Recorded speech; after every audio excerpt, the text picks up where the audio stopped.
박근혜 대통령이 어제 기습 인터뷰를 했지요. 한국경제신문의 논설위원인 정규재 씨와 한 단독 인터뷰였는데요. 구체적으로 어떤 내용들이 들어있는지 좀 살펴봐야 될 것 같습니다. 무엇보다 이 인터뷰 이후에 적지 않은 파장이 큰 상황입니다. 박근혜 대통령이 설 연휴를 앞두고 대국민 여론전에 나섰지만 과연 헌법재판소가 영향을 받을지 이것도 귀추가 주목되는 상황입니다. 오늘은 오마이TV 박정호 기자와 함께 박근혜 대통령의 인터뷰 내용을 좀 살펴보도록 하겠습니다. 어서 오세요. 네, 안녕하세요. 네, 이른 아침 감사합니다. 네. 새벽에 춥네요. 나오셨죠? 새벽에 나오셨죠? 예. 네. 와보니까 춥네요. 네, 박근혜 대통령이 기습적으로 인터뷰를 했기 때문에 저희도 기습적으로 아침에 일찍 인터뷰를 하겠습니다. 자, 정규재 씨가 개인 방송을 하는 모양이죠? 네, 정규재 한국경제신문 주필이 운영하는 인터넷 방송 정규재 TV라는 게 있습니다. 보수적인 방송인데요. 여기에 박근혜 대통령이 어제 인터뷰를 한 거예요. 사실 좀 짐작하기 어려웠던 그런 부분이었죠. 원래는 설 전에 기자들과 얘기하는 시간을 갖겠다라는 정도면 좀 알려져 있었고 또 한간에서는 기자들과 끝장 토론을 하겠다라는 얘기까지 나왔었습니다. 그만큼 박근혜 대통령이 허심탄회하게 자신의 입장을 밝히는 시간을 가질 것이다라는 짐작은 있어 왔지만 이렇게 인터넷 방송을 통해서 1대1 인터뷰로 자신의 입장을 일방적으로 밝힐지는 사실 예상을 못했던 부분입니다. 그렇습니다. 언론에서는 그런 분석이 나오더군요. 그러니까 왜 정규재인가? 그리고 왜 인터넷 방송을 선택했는가? 그러니까 몇 가지 분석 포인트들이 나오는 것 같은데요. 보수적인 논객, 그러니까 자신하고 편한 그리고 자신의 얘기를 충분히 들어줄 수 있는 기자를 선택해서 전체 기자들을 전부 다 불러서 하면 혹여라도 말실수가 나올 수 있잖아요. 그렇습니다. 말실수를 막기 위한 전술 아니었냐 이제 이런 분석도 나오는데요. 사실 지난 1월 1일 그때도 기습적인 기자 간담회가 있었죠. 그렇습니다. 상춘제에서 똑같은 장소에서 있었는데요. 그때 15분 전에 기자단에게 청와대에서 알렸습니다. 맞습니다. 박근혜 대통령이 만나겠다. 자, 기자 간담회 하자. 이렇게 해서 그때 기자들이 사실 노트북도 못 갖고 들어가고 카메라도 못 갖고 들어갔습니다. 그런 상황에서 기습적으로 당했는데 그 이후에 여러 가지 비판 여론이 일었었죠. 그래서 이번에는 기자들이 그래 다시 기자간담회 하면 이번에는 그냥 안 넘어간다. 이런 위기의식 그다음에 그런 생각이 좀 강했습니다. 그렇기 때문에 그런 걸 당하지 않기 위한 그런 포석도 있고요. 특히 어제 25일 중요한 여러 가지 일이 있었죠. 그중 특히 박한철 소장의 발언이 파문을 일으켰는데요. 3월 13일 이전에 헌재에서 판결을 내린다라고 못을 박았기 때문에 박 대통령 입장에서는 내려야 한다라고 했기 때문에 박 대통령은 지금 급해졌습니다. 그래서 여론전을 꼭 해야 할 그런 필요성이 생겼고요. 그리고 설 연휴 앞에 그러니까 설 연휴 때 우리가 흔히 명절 밥상머리 여론, 민심 이렇게 부르는데 거기에 올릴 만한 자신의 입장을 만들어야 된다라는 그런 입장 때문에 생각 때문에 이렇게 인터뷰를 강행한 것으로 보입니다. 결국엔 TK를 기반으로 한 자신의 정치적 기반을 좀 회복을 하고 무너진 지지율을 좀 회복을 다시 하면서 반전의 기회를 좀 만들어 보겠다. 그러니까 설 민심을 통해서 새로운 반전의 계기를 좀 만들어 보고자 노력을 했는데 전반적으로 보면 지금까지 드러난 모든 사실관계를 전부 부인한 이런 인터뷰다 이렇게 볼 수 있을 것 같은데요. 하나하나 좀 살펴보도록 하지요. 자, 우선 정규재 씨가 제일 먼저 물은 게 표창원 국회의원의 전시회, 작품 전시회 논란을 제일 먼저 꺼냈습니다. 그렇습니다. 표창원 의원의 박 대통령 풍자 누드 그림 전시 논란 이게 좀 회자가 많이 되고 있는데요. 보수층이 크게 반발을 하고 있죠. 이 보수층의 반발에 어떻게 보면 힘을 얻어서 이거를 비판하면서 세월호 7시간 행정 논란까지 여성 비하로 지금 몰고 가는 그런 모양새입니다. 자세하게 좀 들여다보면요. 박 대통령이 이렇게 얘기했습니다. 이 정규재 씨가 국회의원 걸개 그림, 성 비하적인 세월호 루머들 7시간 동안 대통령이 뭘 했느냐, 집요하게 묻는 일련의 과정 이런 것은 일각에서는 좀 과도한 여성 대통령에 대한 관심이다라는 식의 질의를 했거든요. 여기에 대해서 이렇게 얘기했습니다. 여성 대통령이 아니면 또 여성 아니면 그런 비하 받을 일이 없겠죠. 여성 비하라고 생각을 한다. 우리나라에 남아있는 이라고 박근혜 대통령이 세월호 7시간 그 부분하고 표창원 국회의원이 불러온 그 논란에 대해 뭉뚱그려서 네. 여성 비하라고 비판하는 모습을 볼 수 있습니다. 그렇군요. 무엇보다 이제 뭐 이상한 약들이 많이 나왔잖아요. 그러니까 청와대 청와대 의약품 대장을 보면 그렇습니다. 비아그라부터 시작을 해가 비아그라 88정 뭐 뿐만 아니라 뭐 수면제 막 온갖 그 이상한 약들이 굉장히 많이 나왔다. 그러니까 역대 정부에서는 전혀 그 신청되지 않았던 약들이 박근혜 정부 그리고 서창석 그 주치원장 시절에 굉장히 많은 약들이 나왔기 때문에 도대체 이게 왜 나온 거냐, 누가 먹었냐. 네. 청와대에서 해명한 것들도 상당히 오히려 의혹을 더 키우는 뭐 이런 상황이었단 말이에요. 그러니까 이를테면 뭐 그 비아그라를 산 것도 원래는 무슨 대통령이 해외 순방 가실 때 그 고산병 때문에 네. 산 거다라고 해명을 했지만 고산병 치료제는 또 있어요. 뭐 이런 식이란 말이죠. 이렇게 그렇죠. 드러난 사실에 대해서 네. 뭐 전부 내가 뭐 다 부인을 했단 말이에요. 그렇습니다. 특히 어제 인터뷰 뭐 시작부터 네. 이런 어떻게 보면은 탄핵 본질을 비켜간 시중 루머에 대한 네. 문답이 좀 진행이 됐어요. 네, 네. 그래서 아까 그런 부분도 나왔었는데 네. 박근혜 대통령이 이렇게 밝혔습니다. 향정 약품 먹었다든지 굿했다든지 여러 가지 의혹이 있는데 전혀 사실이 아니고 터무니없는 얘기다. 그 약물 근처에 가본 적도 없고 굿한 적도 없다. 어마어마하게 만들어졌는데 그런 이야기가 네. 그런 허황된 이야기를 들으면 어떤 생각했냐면 대통령 끌어내리고 탄핵시키기 위해 그토록 어마어마한 거짓말 만들어내야 한다고 했다면 탄핵 근거가 얼마나 취약한가 그런 생각을 했다. 근데 지금 탄핵 이렇게 주장을 심판의 근거가 되고 있는 것은 향정, 굿 이런 게 아닙니다. 그렇죠. 전혀 관계가 없는 것을 꽤 맞춰가지고 마치 향정이나 굿 이런 것 때문에 대통령 탄핵 심판이 벌어지는 것처럼. 그렇습니다. 그런데 지금 전혀 본질이 아닌 비본질적인 이슈를 본질과 연계해서 여론을 호도하는 이런 측면은 없을까요?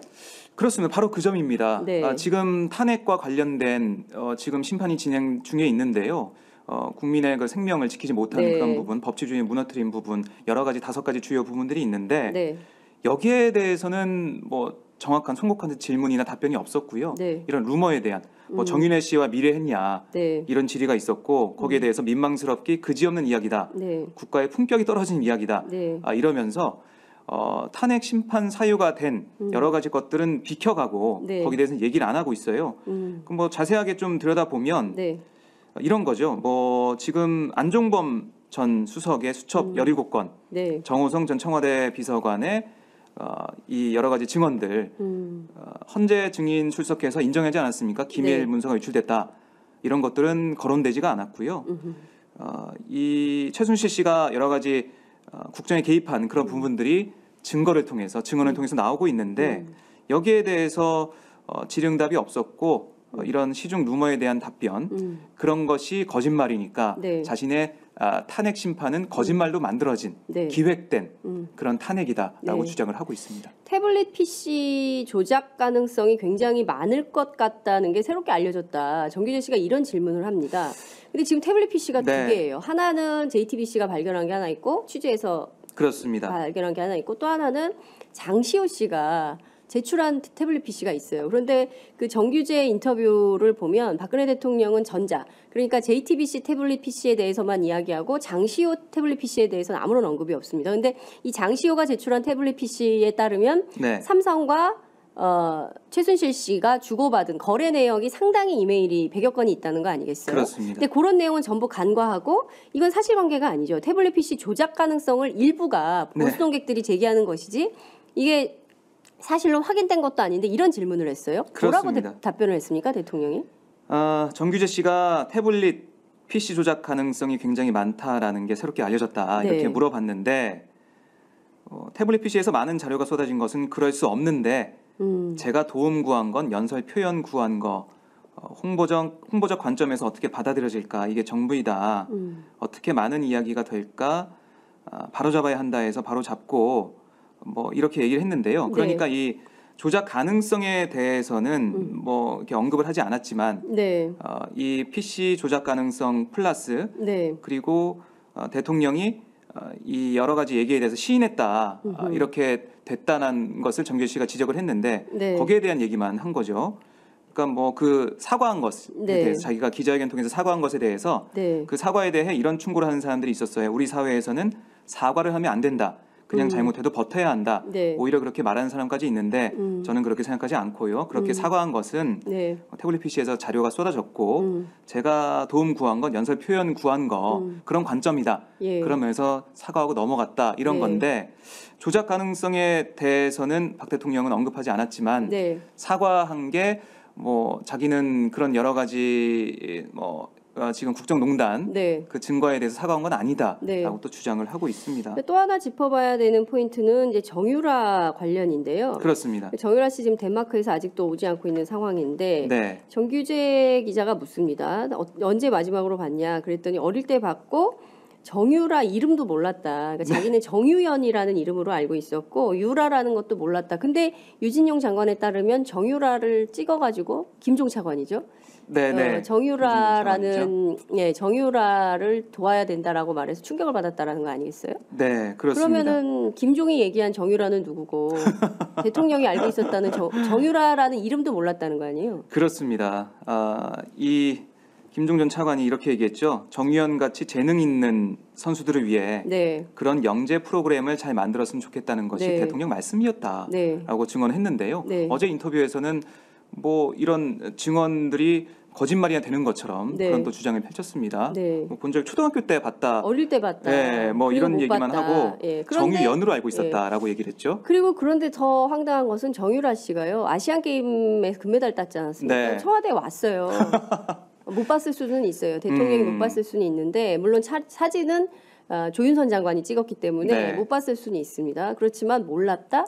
정유라라는 이름 자체를 몰랐다라고 하면 그동안 지금 그리고 그 문체부 국과장 자를 때를 비롯해서 쭉 나온 얘기들을 종합해 보면 대통령이 정유라 자체를 몰랐다.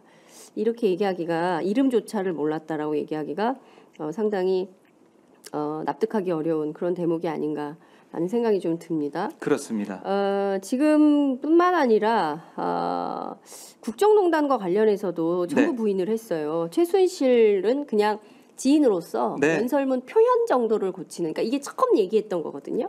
그냥 뭐 계속, 오랫동안 예, 알고 얘기를 있었던 했었죠. 사람이고 본인이 혼자 지내니까 네. 그냥 주변에서 좀 도와주는 이런 사람이었다라고 처음에 얘기했던 그 맥락으로만 얘기를 했어요. 네, 그렇습니다. 뭐 최 씨에 대해서 국정농단 할 사람이 아니다라는 식의 주장을 여기서 펼쳐왔고요. 네. 어제도 마찬가지였고요. 하지만 뭐 사익을 취했다는 그 부분에 대해서 가슴이 아프다. 그 부분 내가 잘 몰랐다. 뭐 과오다라는 식의 그 정도까지만 인정을 했지. 최 씨야 자기가 뭐 이른바 뭐 공동 경제 그 채로 활동했다 이런 것에 대해서는 부인을 했습니다. 특히 아까 유진용 장관 얘기를 좀 하셨는데요. 네네. 유진용 장관에 대해서도 강하게 비판을 했습니다. 이 계속 뭐 폭로를 했지 않습니까? 어제 헌재에서도 네. 폭로를 했었는데요. 박 대통령은 장관으로 재직할 때의 말과 퇴임할 때의 말이 달라지는 것은 개탄스러운 일이다라고 비판을 했고요. 네. 반면에 네. 박근혜의 여자라고 불리는 조윤선 장관에 대해서는 거기서 언급을 했는데요. 180도 다른 얘기를 했습니다. 너무 과하다. 이 조윤선 장관을 구속하는 것은 개인적으로 과하다고 생각한다라고 주장을 했습니다. 네. 이렇게 얘기했어요. 뇌물죄도 아닌데 구속까지 한다는 것은 개인적인 생각으로 과했다고 생각한다. 그러니까 지금 두 10,000명에 네. 달하는 국민을 블랙리스트, 예. 대상으로 블랙리스트만 만든 게 아니라 적군 리스트도 만들었고요. 뭐 별의별 리스트를 다 만들어가지고 관리를 했는데 그게 뭐 이렇게 심각한 문제냐. 그렇습니다. 뇌물을 받은 것도 아닌데. 그러니까 네. 뇌물을 받으면 처벌을 해야 되지만 블랙리스트 자체는 그렇게 큰 문제가 아니다라는 대통령의 인식이 고스란히 드러났다. 그렇습니다. 이렇게 볼 수 있는 건가요? 네, 국민들의 이 여론과 네. 감정과는 정말 동떨어져 있다라는 근데 걸 이 알 수가 있었어요. 블랙리스트라는 게요. 네. 그 반대파를 척결하는 대상 아니겠어요? 그러니까 그렇습니다. 그 민주공화국에서는 어찌됐든 다양한 의견을 가진 사람들이 서로 공존하고 네. 토론하고 갈등하면서 문제를 해결하고 이런 과정을 민주주의의 과정이라고 생각하고 있는데 블랙리스트를 만들어서 뭐 방송에 출연도 못 시키게 하고 영화에도 못 나오게 하고 그런 문화 예술뿐만 아니라 전반적으로 그런 블랙리스트를 가동했다면 그 자체로 한 축의 국민은 아예 없애려고 했었던 거 아니겠어요? 그죠? 그렇습니다. 근데 그 자체가 뭐가 문제냐? 뇌물 받은 것도 아닌데 네, 네. 이런 인식, 대통령의 블랙리스트에 대한 인식, 이거는 죄가 아니라는 거죠. 네. 되게 심각한 문제가 아니라는 이제 그런 인식이 드러났다 이렇게 볼 수 있겠네요. 그렇습니다. 그건 좀 명백하게 드러났습니다. 네. 네. 자, 그리고 4대 개혁 대상 얘기를 꼽았어요. 네. 그러니까 별로 동의하지 않는데 많은 국민들이 언론, 국회, 노조, 검찰. 이 정규재 씨가 뭐 이렇게 얘기를 했는데요. 네. 소위 4대 개혁 대상인 국회, 언론, 노조, 검찰이 동맹군이 된 듯 대통령을 포위해 침몰시키고 있다. 왜 그렇게 됐다고 보시는가? 개혁이 과했는가? 개혁이 과했는가? 모자랐는가? 이렇게 물어봤는데요. 박 대통령은 이렇게 얘기했습니다. 너무나 많은 허황된 이야기들이 떠돌다 보니 네. 사실이라고 믿는 사람들이 있었을 것이고 그동안 추진해온 개혁에 반대하는 세력도 있었을 것이다. 체제에 반대하는 세력들도 합류한 게 아닌가. 저는 그렇게 보고 있다라고 주장을 했습니다. 그러니까 지금 체제에 반대한다. 그러니까 그 참 이해할 수 없는 게요. 예. 최순실 국정농단과 체제에 반대한다는 게 무슨 얘기인지 지금 자유민주주의 체제를 반대하는 국민이 있습니까? 그러니까요. 예. 참 자유민주주의 체제하에서 국정을 농단한 게 문제인 거죠. 네. 그리고 대통령에게 모든 국민들이 투표를 통해서 2012년 12월에 51.6%의 지지율을 받고 당선된 대통령. 그런데 그렇습니다. 알고 봤더니 최순실 씨가 뒤에서 저렇게 했다. 거기에 그 자체에 대해서 많은 국민들이 어떻게 이럴 수가 있냐 그렇습니다. 이렇게 생각을 하는 건데 이거를 체제에 반대하는 세력들이 합류했다. 참 어처구니가 이해할 수가 없다. 없고요. 사실 저희가 촛불 민심은 직접 눈으로 확인했지 그렇습니다. 않습니까? 13번이나 오마이TV가 네. 이 혹독한 겨울에 생중계를 하고 있습니다. 체제가 무너질까봐 나온 우리 그렇습니다. 시민들이에요. 예. 왜 체제에 반대합니까? 그렇습니다. 체제에 굉장히 중요한 포인트예요. 네. 체제가 무너질까봐 자유민주주의 체제가 그렇습니다. 무너질까봐 네. 혹시라도 이 민주공화국 질서가 그렇습니다. 해체될까봐 걱정돼서 예. 나온 국민들이 천만인 겁니다. 그런데 여기에 무슨 체제에 반대하는 사람들이 섞여 있다, 네. 합류한 게 아닌가 이런 말씀하셨다니 참 이걸 어떻게 이 인식을 어떻게 볼 것인가 좀 걱정하는데요. 이런 얘기를 또 정규재 기자가 합니다. 네. 이번 사건을 쭉 보면 누군가가 네. 언론 뒤에서 자료를 주고 있거나 스토리를 쭉 만들어가는 느낌이 있다는 주장도 있다. 네, 네. 이분 기자 오래 하셨기 때문에 네. 피해갑니다. 굳이 네. 음모라고 말할 건 아니라 하더라도 누가 뒤에서 관리하는 것 같다. 대통령께서는 그런 세력이 있다고 느끼시냐. 네. 그러니까 음모론이죠. 그렇습니다. 이 사건을 누가 기획하고 국정농단을 누가 대통령 뭐라고 답변하셨습니까? 네. 이렇게 얘기했습니다. 쭉 진행 과정을 추적해 보면 뭔가 오래전부터 기획된 것이 아닌가 하는 느낌도 지울 수가 없다. 솔직한 심정으로. 라고 얘기를 했는데요. 그러니까 이게 네. 자신이 어디부터 어디까지가 기획됐다는 겁니까? 탄핵된 것 자체가 탄핵이. 누군가가 기획을 해서 자신을 대통령 자리에서 끌어내리려고 한 기획이다. 그런 계속되어 온 음모다라고 생각을 하고 있고요.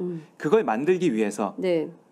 거짓말을 산더미처럼 만들고 그런 여러 가지 그런 뭐 정윤아 씨 뭐 관련된 얘기, 뭐 세월호 7시간 관련된 얘기, 여성 비하라고 박 대통령이 주장하는 그런 것들 이런 것들을 만들어 왔다라고 생각을 하고 있는 것으로 저희가 풀이할 수 있습니다. 그러니까 그 짐작가는 사람이 있냐고 물었어요. 네. 뭐라고 얘기했죠? 거기에 대해서는 그건 지금 말씀드리기 그렇다라고 얘기했습니다. 그러니까 있긴 있군요. 마음속에 있나 봅니다. 그 참 기획을 누가 했을까요? 예. 하여튼 이번 사태가 우발적으로 된 것은 아니라는 느낌을 갖고 있다. 대통령이 이렇게 얘기를 한 거죠. 네, 그러니까 그렇습니다. 지금까지는 뭔가 대통령이 보기에 탄핵 전 과정을 누군가 기획을 했는데 네. 지금 그게 누군지는 말할 수는 없다. 그러나 기획한 사람은 분명히 있다. 네, 네. 이런 거죠. 왜냐하면 그렇습니다. 이번 사태가 우발적으로 된 것은 아니라는 느낌은 갖고 있다. 이렇게 얘기를 했기 때문에 네. 그러면 이 얘기는 탄핵의 전 과정이 당연히 우발적으로 된 게 아니죠. 탄핵 전에 그렇죠. 국정농단이 있었기 때문에 국정농단의 결과로 탄핵에 이르게 된 거죠. 그러면 국정농단을 보고 많은 국민들이 공분을 느껴서 1000만이 넘는 시민들이 이 추운 겨울에 전부 나와가지고 박근혜 대통령이 퇴진을 요구한 네. 거 아니겠어요? 근데 여기에 누가 이거를 기획을 했다는 걸까요? 누가 있긴 있다는 거 아니에요? 그렇습니다. 그러니까 지금 보면 박근혜 대통령은 자신을 흔드는 세력 네. 그리고 자신의 대통령직을 수행하는 것을 마음에 안 들어하는 네. 그런 세력이 있다라고 보고 있는 거고요.